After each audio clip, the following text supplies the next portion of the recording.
पार्थ, प्रवृत्ति और निवृत्ति को, कर्तव्य और अकर्तव्य को, भय और अभय को तथा बंधन और मोक्ष को जो बुद्धि यथार्थ जानती है वो बुद्धि सात्विकी है।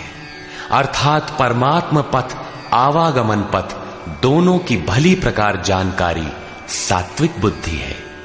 यथा यया धर्मम अधर्मं च कार्यं चाकार्यमेव च अयथावत् प्रजानाति बुद्धिः सा पार्थ राजसी। पार्थ, जिस बुद्धि द्वारा मनुष्य धर्म और अधर्म को तथा कर्तव्य और अकर्तव्य को भी यथावत नहीं जानता, अधूरा जानता है, वो बुद्धि राजसी है। अब तामसी बुद्धि का स्वरूप देखें।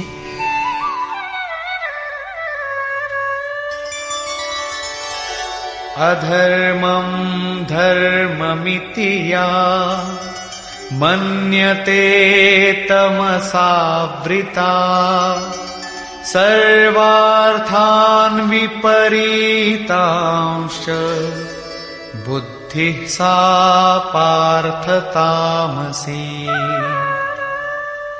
पार्थ, तमोगुण से ढकी हुई जो बुद्धि अधर्म को धर्म मानती है तथा संपूर्ण हितों को विपरीत ही देखती है, वो बुद्धि तामसी है। यहां श्लोक 30 से 32 तक बुद्धि के 3 भेद बताए गए।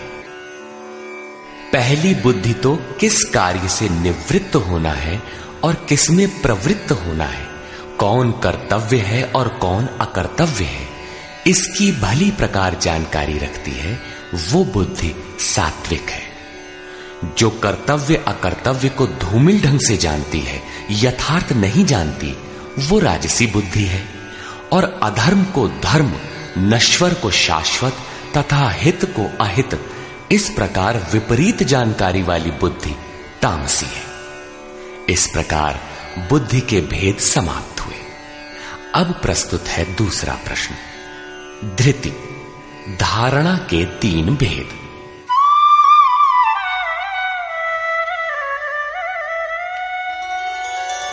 धृत्यायया धारयते मनः प्राणेन्द्रिय क्रिया योगेनाव्यभिचारिण्या धृतिः सा पार्थ सात्विकी।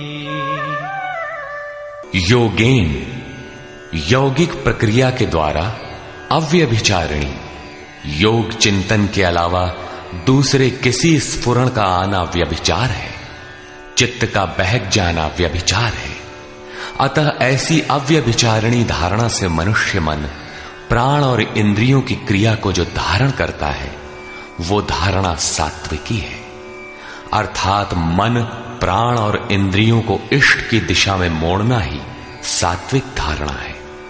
तथा यया तु धर्म कामार्थान् धृत्या धारयतेऽर्जुन प्रसंगेन फलाकांक्षी धृतिः सा पार्थ राजसी। हे पार्थ, फल की इच्छा वाला मनुष्य अति आसक्ति से जिस धारणा के द्वारा केवल धर्म, अर्थ और काम को धारण करता है, अर्थात मोक्ष को नहीं, वो धारणा राजसी है। इस धारणा में भी लक्ष्य वही है, केवल कामना करता है, जो कुछ करता है उसके बदले में चाहता है। अब तामसी धारणा के लक्षण देखें।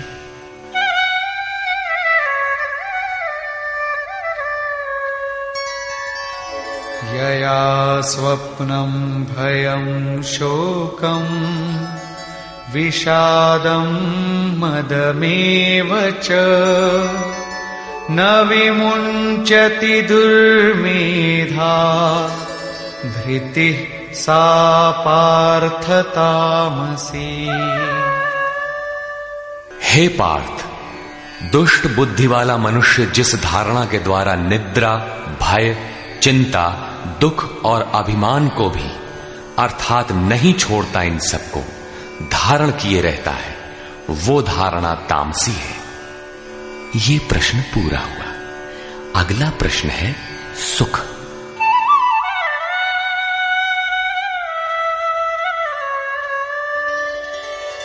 सुखं त्विदानीं त्रिविधं शृणु मे भरतर्षभ। अभ्यासाद्रमते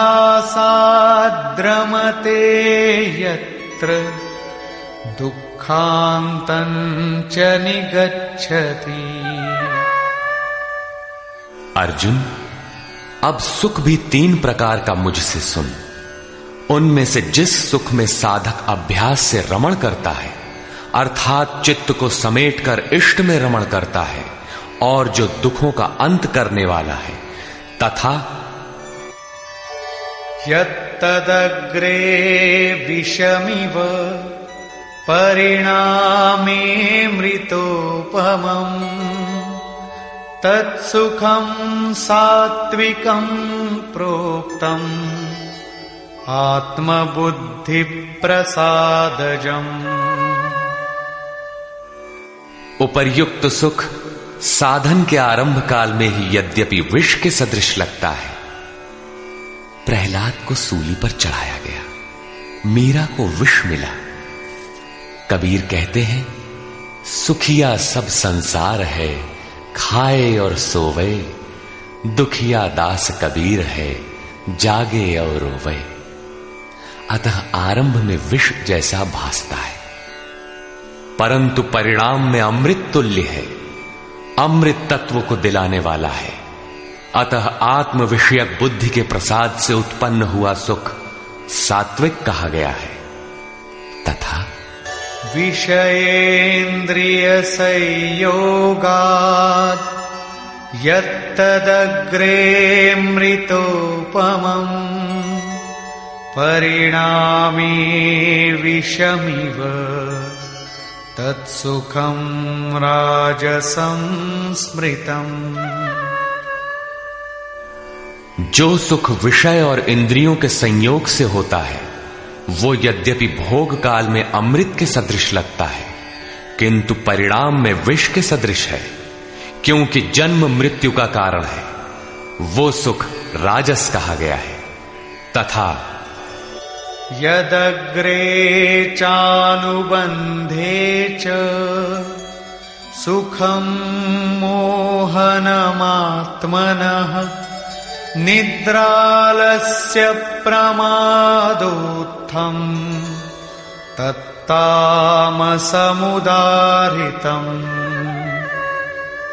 जो सुख भोग काल और परिणाम में भी आत्मा को मोह में डालने वाला है, निद्रा या निशा सर्वभूतानाम, जगत की निशा में अचेत रखने वाला है, आलस्य और व्यर्थ की चेष्टाओं से उत्पन्न वो सुख तामस कहा गया है। अब योगेश्वर श्री कृष्ण गुणों की पहुंच बताते हैं। न तदस्ति पृथिव्यां वा दिवि देवेषु वा पुनः सत्वं प्रकृतिजैर्मुक्तम् यदेभिः स्यात् त्रिभिर्गुणैः। अर्जुन, पृथ्वी में, स्वर्ग में अथवा देवताओं में ऐसा कोई भी प्राणी नहीं जो प्रकृति से उत्पन्न हुए तीनों गुणों से रहित हो, अर्थात ब्रह्मा से लेकर कीट पतंग यावन मात्र जगत क्षणभंगुर मरने जीने वाला है, तीनों गुणों के अंतर्गत है। अर्थात देवता भी तीनों गुणों का विकार है, नश्वर है। यहां वाय देवताओं को योगेश्वर ने चौथी बार लिया। अध्याय 7, 9, 17 तथा यहां 18वें अध्याय में इन सब का एक ही अर्थ है कि देवता तीनों गुणों के अंतर्गत है। जो इन्हें भजता है, नश्वर की पूजा करता है। भागवत में भी श्री ऋषभदेव जी के 9 योगीश्वर पुत्रों का प्रसिद्ध आख्यान है, जिसमें उपदेश देते हुए कहते हैं कि स्त्री पुरुष में प्रेम के लिए शंकर पार्वती की, आरोग्य के लिए अश्विनी कुमारों की, विजय के लिए इंद्र की तथा धन के लिए कुबेर की पूजा करें। इसी तरह विविध कामनाएं बताकर अंत में निर्णय देते हैं कि संपूर्ण कामनाओं की पूर्ति और मोक्ष के लिए तो एकमात्र नारायण की ही पूजा करनी चाहिए। तुलसी मूलहि सींचिए, फूलई फलई अघाई। अस्तु सर्वव्यापक प्रभु का स्मरण करें, जिसकी पूर्ति के लिए सद्गुरु की शरण, निष्कपट भाव से प्रश्न और सेवा एकमात्र उपाय है। आसुरी और दैवी संपद अंतःकरण की 2 वृत्तियां हैं, जिसमें दैवी संपद परम देव परमात्मा का दिग्दर्शन कराती है, इसलिए दैवी कही जाती है। किंतु ये भी तीनों गुणों के ही अंतर्गत है। गुण शांत होने के पश्चात इनकी भी शांति हो जाती है। तत्पश्चात उस आत्म तृप्त योगी के लिए कोई भी कर्तव्य शेष नहीं रह जाता। अब प्रस्तुत है पीछे से आरंभ हुआ प्रश्न, वर्ण व्यवस्था। वर्ण जन्म प्रधान है अथवा कर्मों से पाई जाने वाली अंतःकरण की योग्यता का नाम है। इस पर देखें। ब्राह्मण क्षत्रिय विशाम शूद्राणां च परन्तप कर्माणि प्रविभक्तानि स्वभाव प्रभवैर्गुणैः।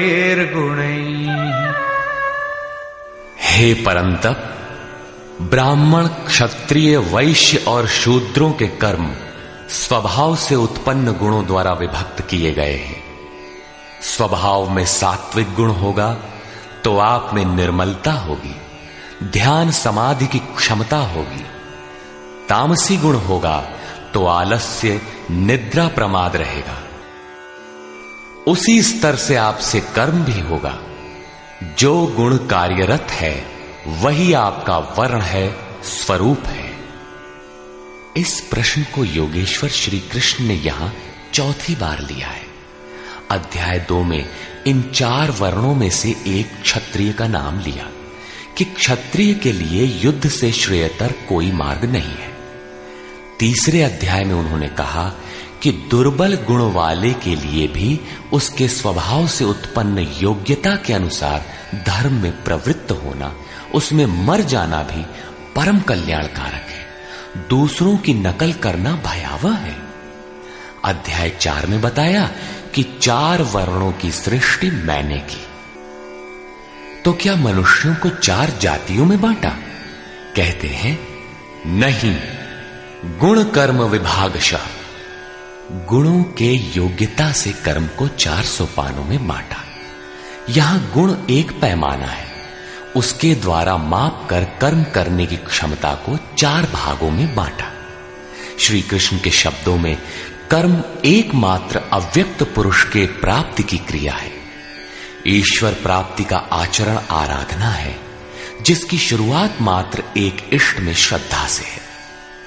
चिंतन की विधि विशेष है, जिसे पीछे बता आए हैं। इस यज्ञार्थ कर्म को ही 4 भागों में बांटा। अब कैसे समझें कि हम में कौन से गुण हैं और किस श्रेणी के हैं? इस पर यहां कहते हैं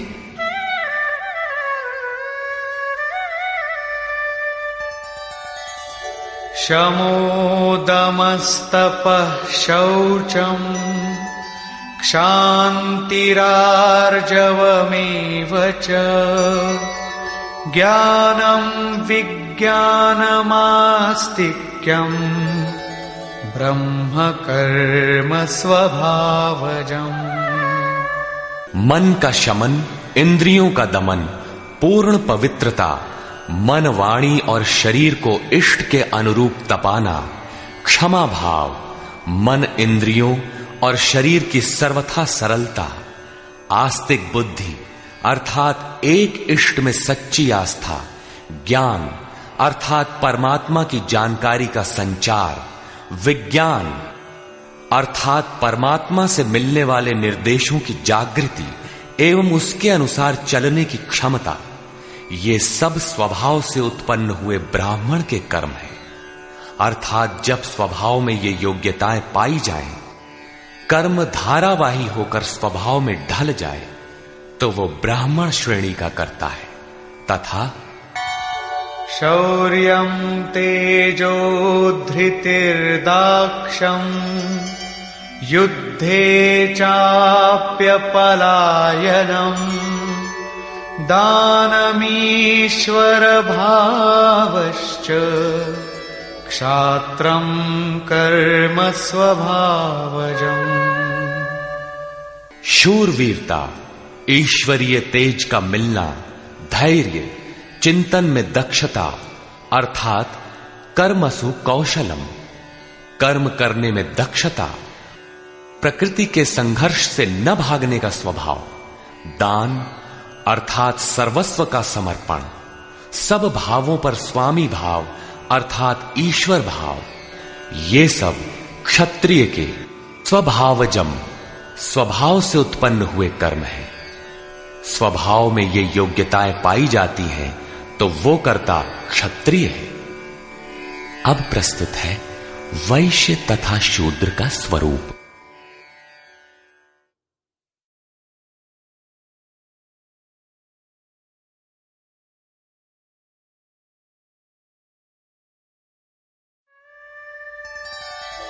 कृषि गौरक्ष वाणिज्यम् वैश्यकर्म स्वभावजम् परिचर्यात्मकं कर्म शूद्रस्यापि स्वभावजम्। कृषि, गोरक्षा और व्यवसाय वैश्य के स्वभावजन्य कर्म है। गोपालन ही क्यों, भैंस को मार डालें, बकरी न रखें, ऐसा कुछ नहीं है। सुदूर वैदिक वाडहमय में गो शब्द अंतःकरण एवं इंद्रियों के लिए प्रचलित था। गोरक्षा का अर्थ है इंद्रियों की रक्षा। विवेक, वैराग्य, शम, दम के द्वारा इंद्रियां सुरक्षित होती हैं। काम, क्रोध, लोभ, मोह के द्वारा ये विभक्त हो जाती हैं, क्षीण हो जाती हैं। आत्मिक संपत्ति ही स्थिर संपत्ति है। ये अपना निज धन है जो एक बार साथ हो जाने पर सदैव साथ देती है। प्रकृति के द्वंद्वों में से उनका शनैः शनैः संग्रह करना व्यवसाय है। विद्याधनम सर्वधन प्रधानम, इसे अर्जित करना वाणिज्य है। खेती, शरीर ही एक क्षेत्र है। इसके अंतराल में बोया हुआ बीज संस्कार रूप में भला बुरा जमता है। अर्जुन, इस निष्काम कर्म में बीज अर्थात आरंभ का नाश नहीं होता। परम तत्व के चिंतन का जो बीज इस क्षेत्र में पड़ा है, उसे सुरक्षित रखते हुए इसमें आने वाले विजातीय विकारों का निराकरण करते जाना खेती है। अपने से उन्नत अवस्था वाले, प्राप्ति वाले गुरुजनों की सेवा करना शूद्र का स्वभावजन्य कर्म है। शूद्र का अर्थ नीच नहीं, अपितु अल्पज्ञ है। निम्न श्रेणी का साधक ही शूद्र है। प्रवेशिका श्रेणी का वो साधक परिचर्या से ही आरंभ करे। स्वभाव परिवर्तनशील है। स्वभाव के परिवर्तन के साथ वर्ण परिवर्तन हो जाता है। वस्तुतः ये वर्ण अति उत्तम, उत्तम, मध्यम और निकृष्ट 4 अवस्थाएं हैं। कर्म पथ पर चलने वाले साधकों की ऊंची नीची 4 सीढ़ियां हैं, क्योंकि कर्म एक ही है, नियत कर्म। श्री कृष्ण कहते हैं कि परम सिद्धि की प्राप्ति का यही एक रास्ता है कि स्वभाव में जैसी योग्यता है वहीं से लगे। इसको देखें।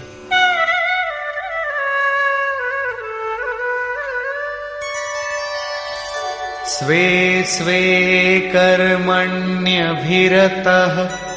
संसिद्धिं लभते नरः स्वकर्मनिरतः सिद्धिं यथा विन्दति तच्छृणु।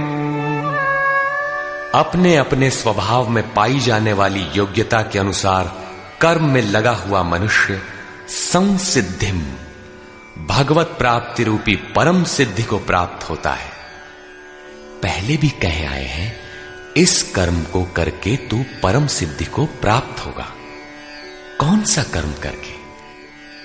अर्जुन, तू शास्त्र विधि से निर्धारित कर्म यज्ञार्थ कर्म कर। अब स्वकर्म करने की क्षमता के अनुसार कर्म में लगा हुआ मनुष्य परम सिद्धि को किस प्रकार प्राप्त होता है, वो विधि तुम मुझसे सुन। ध्यान दे। यतः प्रवृत्तिर्भूतानां येन सर्वमिदं ततं स्वकर्मणा तमभ्यर्च्य सिद्धिं विन्दति मानवः। जिस परमात्मा से सब भूतों की उत्पत्ति हुई, जिससे ये संपूर्ण जगत व्याप्त है, उस परमेश्वर को स्वकर्मणा अपने स्वभाव से उत्पन्न हुए कर्म के द्वारा अर्चन कर परम सिद्धि को प्राप्त होता है।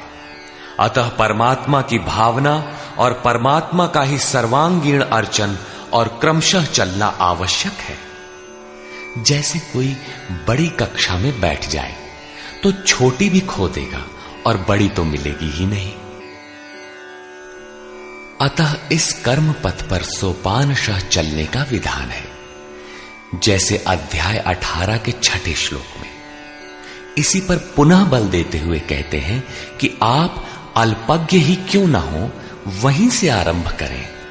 वो विधि है परमात्मा के प्रति समर्पण।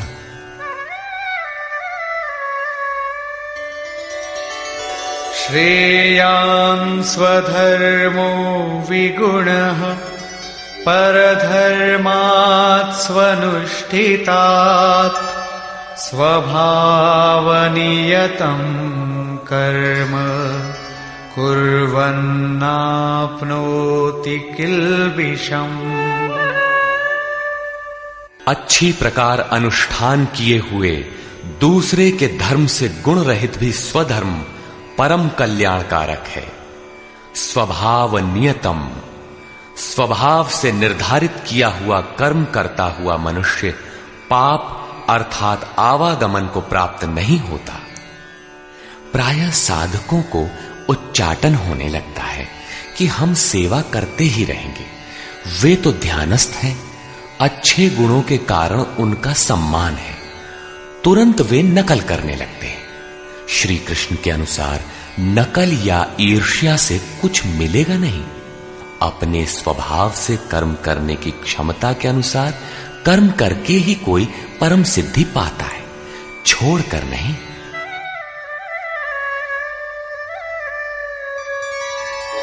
सहजं कर्म कौन्तेय सदोषमपि न त्यजेत् सर्वारम्भा हि दोषेण धूमेनाग्निरिवावृताः। कौन्तेय, दोष युक्त अल्पज्ञ अवस्था वाला है तो सिद्ध है कि अभी दोषों का बाहुल्य है। ऐसा दोष युक्त भी सहजम कर्म, स्वभाव से उत्पन्न सहज कर्म को नहीं त्यागना चाहिए, क्योंकि धुएं से अग्नि के सदृश सभी कर्म किसी न किसी दोष से आवृत्त हैं। ब्राह्मण श्रेणी ही सही, कर्म तो करना पड़ रहा है। स्थिति नहीं मिली तब तक दोष विद्यमान है, प्रकृति का आवरण विद्यमान है। दोषों का अंत वहां होगा जहां ब्राह्मण श्रेणी का कर्म भी ब्रह्म में प्रवेश के साथ विलय हो जाता है। उस प्राप्ति वाले का लक्षण क्या है जहां कर्मों से प्रयोजन नहीं रह जाता।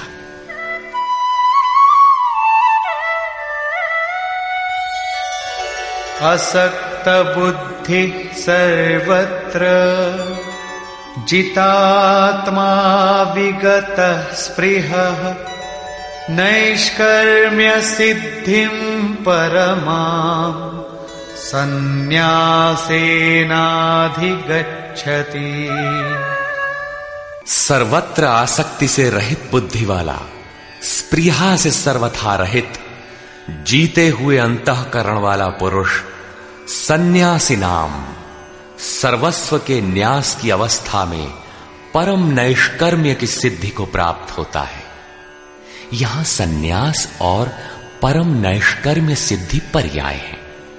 यहां सांख्य योगी वहीं पहुंचता है जहां की निष्काम कर्मयोगी। ये उपलब्धि दोनों मार्गियों के लिए समान है। अब परम नैष्कर्म्य सिद्धि को प्राप्त हुआ पुरुष जैसे ब्रह्म को प्राप्त होता है, उसका संक्षेप में चित्रण करते हैं।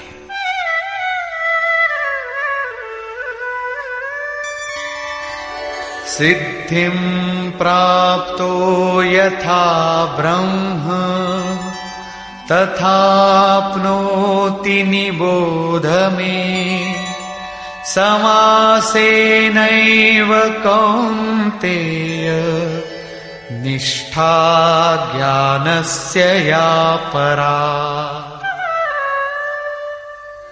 कौन्तेय, जो ज्ञान की परानिष्ठा है, पराकाष्ठा है, उस परम सिद्धि को प्राप्त हुआ पुरुष ब्रह्म को जैसे प्राप्त होता है, उस विधि को तू मुझसे संक्षेप में जान। अगले श्लोक में वही विधि बता रहे हैं, ध्यान दें। बुद्ध्या विशुद्धया युक्तो धृत्यात्मानं नियम्य च शब्दादीन् विषयांस् त्यक्त्वा रागद्वेषौ व्युदस्य च विविक्तसेवी लघ्वाशी यत वाक्कायमानसः ध्यानयोगपरो नित्यम् वैराग्यं समुपाश्रितः। अर्जुन, विशेष रूप से शुद्ध बुद्धि से युक्त एकांत और शुभ देश का सेवन करने वाला, साधना में जितना सहायक हो उतना ही आहार करने वाला, जीते हुए मन, वाणी और शरीर वाला, दृढ़ वैराग्य को भली प्रकार प्राप्त हुआ पुरुष निरंतर ध्यान योग के परायण और ऐसी धारणा से युक्त, अर्थात इसी सब को धारण करने वाला तथा अंतःकरण को वश में करके शब्दादिक विषयों को त्याग कर राग द्वेष को नष्ट करके तथा अहंकारं बलं दर्पं कामं क्रोधं परिग्रहं विमुच्य निर्ममः शांतो ब्रह्मभूयाय कल्पते। अहंकार, बल, घमंड, काम, क्रोध, बाह्य वस्तुओं और आंतरिक चिंतनों का त्याग कर ममता रहित शांत अंतःकरण हुआ पुरुष पर ब्रह्म के साथ एक ही भाव होने के लिए योग्य होता है। आगे देखें।